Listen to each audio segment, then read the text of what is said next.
नमस्कार, स्वागत है आपका इंडिया की दहाड़ में। इस समय हम पहुंचे हैं रेस्ट हाउस के अंदर। आप देख सकते हैं कि तमाम जो आशा वर्कर हैं आज रेस्ट हाउस में आई हैं। और आपको बता दें कि रेस्ट हाउस के अंदर ग्रामीण विधायक महिपाल ढांडा हर वीरवार को खुला दरबार लगाते हैं और आज वो उनकी भी समस्याओं को सुनने के लिए यहाँ पर आए हैं। पहले तो महिपाल ढांडा ने बड़े ही ध्यान से इन लोगों की एक एक बात को सुनकर समझने की कोशिश की और उसके बाद लिखित में जो ज्ञापन है वो भी इनसे लिया है और लगता है कि इनकी समस्याओं का समाधान शायद आज हो ही जाएगा, क्योंकि आज महिपाल ढांडा ने इनकी एक एक बात को बड़ी गहराई से सुना है और इन्हें एक बात और भी कही है कि किसी दिन फुर्सत में आकर के इनको सारी बातें अच्छे से समझा दें ताकि ये लोग महिपाल ढांडा जो है उनकी बात को आला अधिकारियों को बारीकी से समझा सकें।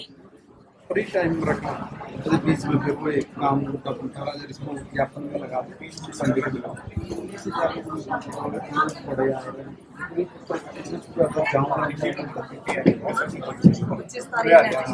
तैयारियों में मीटिंग है और फिर शाम में क्या करोगे टाइम चेक करके 3 से 4 अगर तो देख सकते हैं किस तरीके महिपाल ढांडा जो है बड़ी बारीकी से उनकी बात सुनने की कोशिश कर रहे हैं ताकि ये लोग समझा सके। तो आइए महिपाल ढांडा जी से भी बातचीत करना चाहेंगे, उनसे जानना चाहेंगे। महिपाल जी, देखिए हजारों महिलाएं आज आपके इर्द गिर्द खड़ी हैं।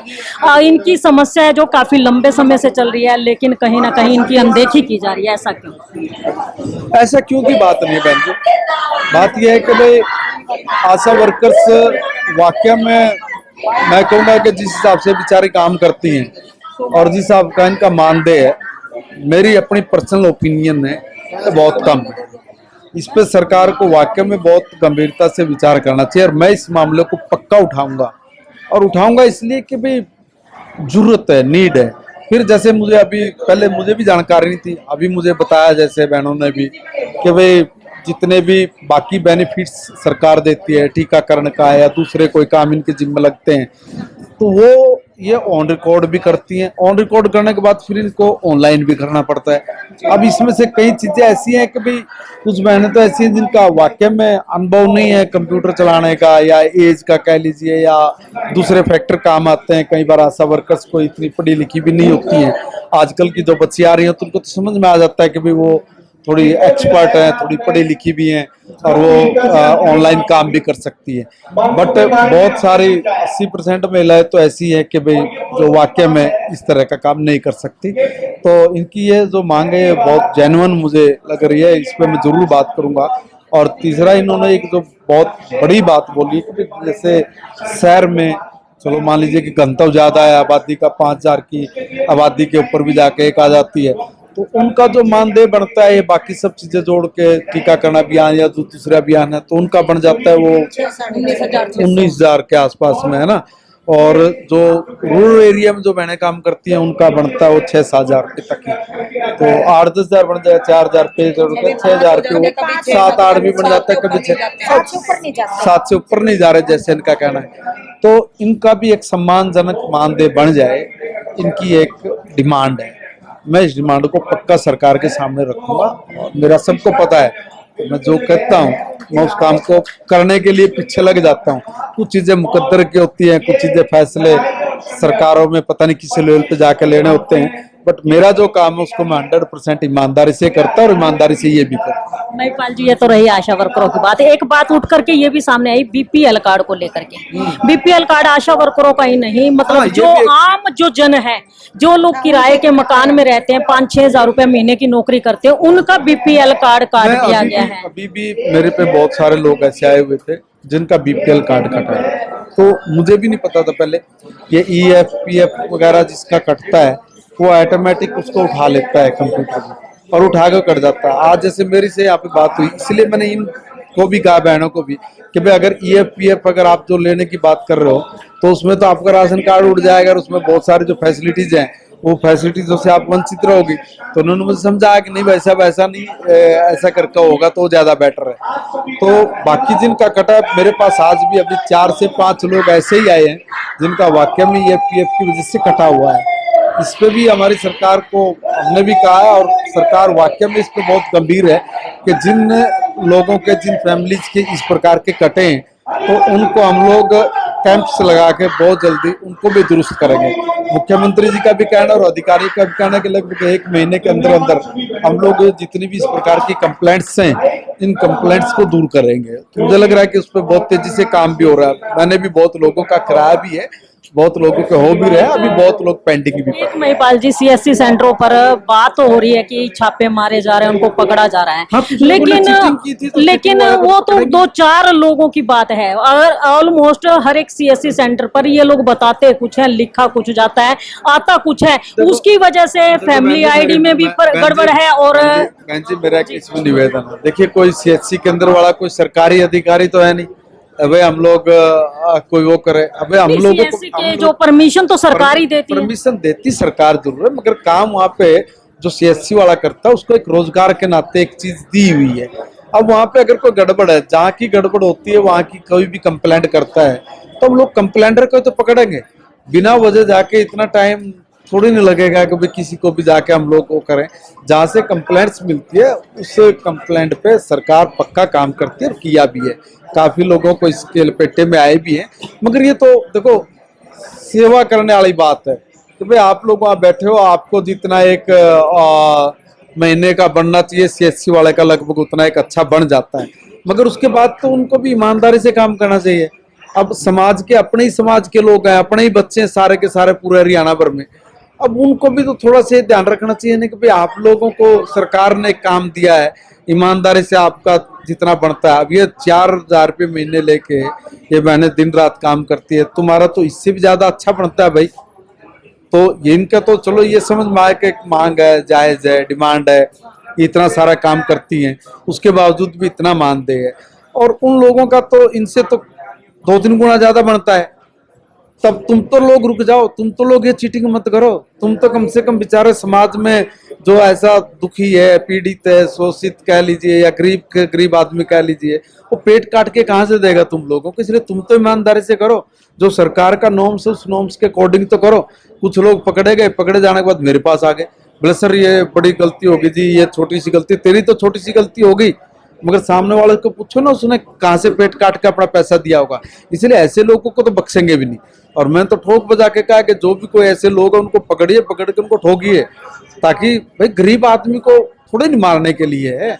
आपको ईमानदारी से इतना अच्छा मिल रहा है तो तुम लोग ईमानदारी से उस पर कायम रहिए, डटिए, काम बढ़ाइए। कोई काम बढ़ाने से रोकता थोड़ी नहीं है, ये तो ओपन स्पेस है। आप अच्छा काम करोगे तो मुझे पता लगेगा यार ये काम फटाफट करके देता है, ईमानदारी से करके देता है, तुरंत मैं इससे हट जाऊंगा, उससे जाके लेना शुरू कर दूंगा।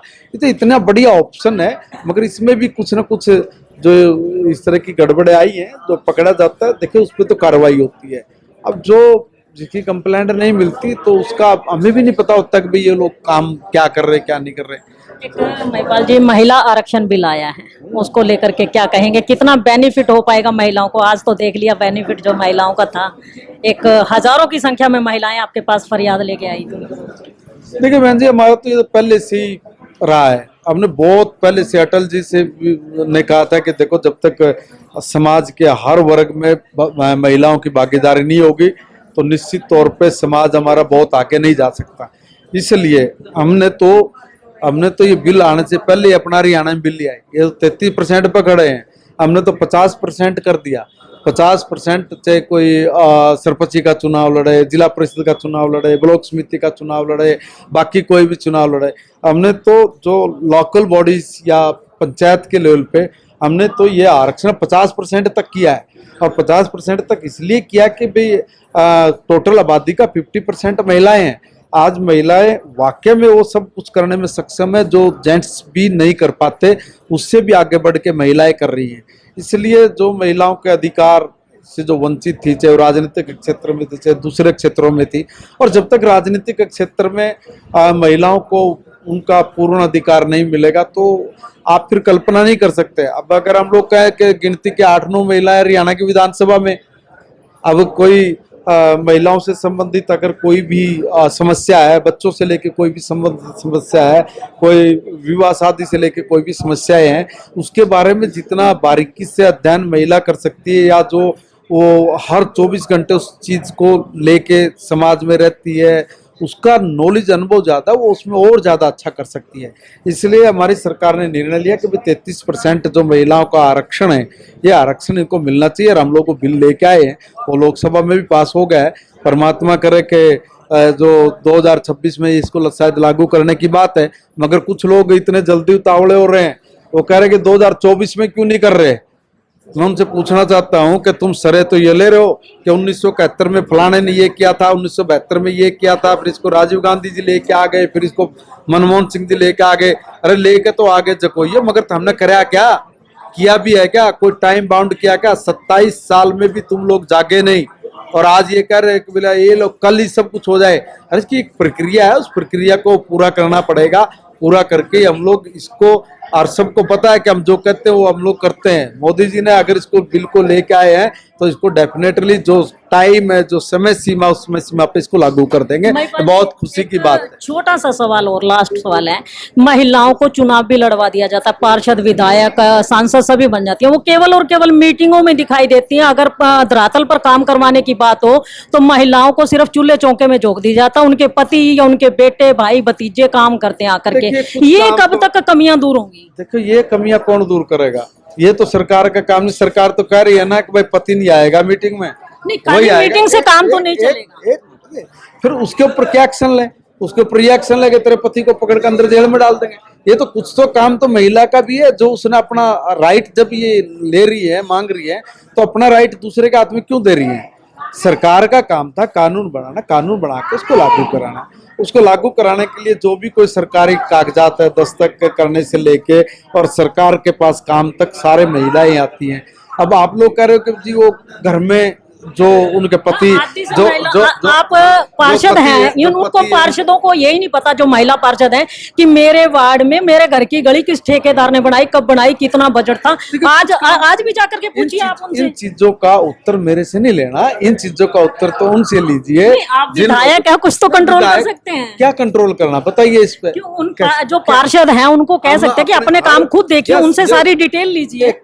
हमने तो पार्षद पतियों को, और चाहे जिला परिषद में, जिला परिषदों में, ब्लॉक समिति में भी सबको ये कहा, सरपंचों को भी, जब भी कोई मीटिंग होती है तो सिर्फ वही बैठेगा जो इस मीटिंग का अधिकारी है, उसी से सब पूछा जाता है और वही सब बताती हैं। पहले ये काम ज्यादा होता था, मगर जो सरकार इस मामले में ज्यादा टाइट हुई है, त्यों इस चीज में अब सबको पता लग गया कि भाई नहीं, ये काम मैंने करना है और मैं ही करूंगी, जवाब भी मैंने ही देना होता है। इसलिए सब टपाटप डीसी के यहाँ पे जब मीटिंग हुई थी तो उन्होंने टपाटप सबने जवाब दिया, कहा हमारा ये काम हुआ, ये काम हुआ, हमने ये किया, हमने वो किया। अब धीरे धीरे करके उसमें भी जागृति आ रही है, वो अपना राइट लेने लगी है। अब घर वाले से राइट लेना है तो उसमें हम क्या करेंगे, तो उसने करना। मतलब आपस में लड़वाओगे? नहीं, हम नहीं लड़वा रहे हैं। अब आप कह रहे हो ना कि पति से हक लेना है, तो भाई अब आप यही बात करें तो नहीं तो हम भी किसको बोलेंगे? हम भी तो उसके पति को कहेंगे भाई तू अपने जरा घरवाले को ये छोड़, इसको राइट है, इसका काम करने दो। तो वो देखिए, पति उसके सहयोगी के रूप में काम करता है, सहयोगी के रूप में। सहयोगी तो देखिए हर किसी को चाहिए, आप विधायक को, आपको भी चाहिए, हर बंदे को हर चाहिए, चीज को जरूरत है। सहयोगी के नाते वो काम कर रहे हैं, वो कोई गलत कर रहे हो ऐसा भी नहीं है, मगर पूरा नॉलेज उनको भी हो, ये बड़ा जरूरी है। ठीक, तो देख सकते हैं ये ग्रामीण विधायक महिपाल ढांडा हमारे साथ है और उनका कहना है कि आज जो ये आशा वर्कर्स इनके पास आई हैं, उनकी बात को बड़ी बारीकी से सुनते हुए उन्होंने कहा है कि इनकी समस्याओं को विधानसभा में उठाएंगे और जहां तक संभव होगा इनकी समस्याओं का हल करवाने की कोशिश भी करेंगे, क्योंकि कहीं ना कहीं इनका मुद्दा जेन्युइन है। और उनका कहना है कि हर व्यक्ति की जो जेन्युइन समस्या है उसका समाधान होना चाहिए। और वो कहते हैं कि जिस काम का बीड़ा उन्होंने आज तक उठाया, उस काम को पूरी लगन और मेहनत से करवाने का काम किया है और आशा वर्करों की इस मांग को भी वो पूरे मन से और ईमानदारी से विधानसभा में उठा करके इस समस्या का समाधान करवाएंगे। इंडिया की दहाड़ के लिए रमा देवी, जय हिंद, जय भारत।